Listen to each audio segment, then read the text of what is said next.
உபநயன சம்ஸ்காரம் பொதுவாக 3 வர்ணத்தாருக்குன்னு சொல்றாங்க. இல்ல 4 வர்ணத்தாருக்கு உண்டு அப்படின்னு சொல்ற பெரியவர்களும் இருக்கிறார்கள். ஆரிய சமாஜ் மாதிரிப்பட்டவங்க எல்லாம் 4 வர்ணத்தாருக்கு உண்டு சொல்லுவாங்க. பெண்களுக்கு உபநயனம் பொதுவா பண்றது இல்ல நடைமுறையில. ஆனா பெண்களுக்கும் உபநயனம் உண்டுன்னு சொல்லி ஆரிய சமாஜ்காரங்க பண்ணுவாங்க.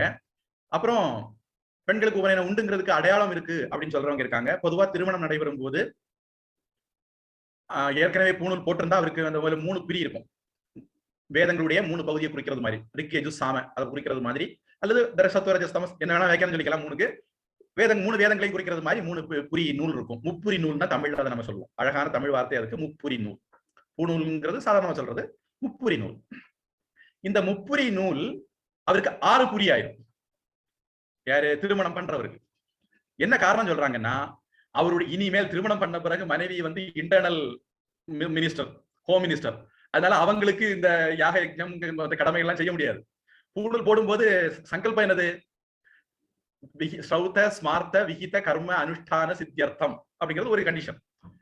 ஸ்ரௌதத்துல வேதத்திலையும் ஸ்ருதிகளையும் சொல்லப்பட்ட கர்மங்களை செய்யறதுக்காக இந்த பூணூலை போடுகிறேன் நம்ம சொல்லுவோம். பூணூல் மாத்தும் போதுல இதை சொல்லணும். அப்ப இனிமேல் வீட்டு வேலையில அவங்க பார்க்க ஆரம்பிச்சுட்டா இது அவங்களால செய்ய முடியாது. அதனால அவங்க செய்யறதுக்கு சேர்த்து நீ செய் அப்படிங்கிற அர்த்தத்துலதான் அவங்க பூணூலையும் சேர்த்து இவருக்கு போட்டுருவாங்க.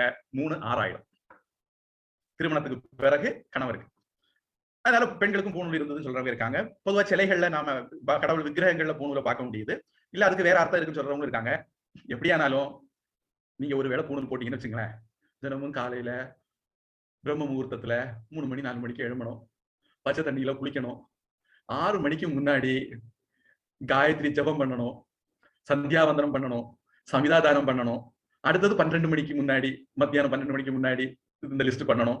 அப்புறம் சாயந்தரம் 6 மணிக்கு முன்னாடி இந்த லிஸ்ட் பண்ணணும். இதுக்கு மேல இடைப்பட்ட நேரத்திலேயே சும்மா இருக்கலாம் இல்ல. இடைப்பட்ட நேரத்துல வேதம் வேதாந்தம் எல்லாம் படிக்கணும். இதுக்கு பிறகு குருவுக்கு சுசுரூஷ அந்த மாதிரி இருக்கு, அதெல்லாம் பண்ணணும். அதுக்கு பிறகு ரூல்ஸ் தானே, மத்தியானம் தூங்க கூடாதுன்னு ஒரு ரூல்ஸ். இது மாதிரி ஒரு பெரிய லிஸ்ட் ரூல்ஸ் இருக்கு. இவ்வளவும் யாராவது செய்யறதுக்கு தயாரா இருந்தா போய் தாராளமா பூணூல் போட்டுக்கலாம். போட்டு விடுறதுக்கு ஆட்கள் இருக்காங்க. நான் சொன்னேன், ஒருத்தர் போட்டு விடல, இன்னொரு ஆள் இருக்கு. இந்த சமயம் ரொம்ப பெருசு, பெரிய சூப்பர் மார்க்கெட். எல்லா தரமான ஆட்களும் கிடைப்பாங்க, எல்லா தரமான சம்பிரதாயம் கிடைக்கும். அதனால உங்களுக்கு போடணும் போட்டுக்கலாம். இந்து சமுதாயத்துல இதுதான் ரூல்ஸ், இதை தவிர வேற எதுவும் கிடையாதுன்னு பிளாக் அண்ட் ஒயிட்டா எதுவும் கிடையாது.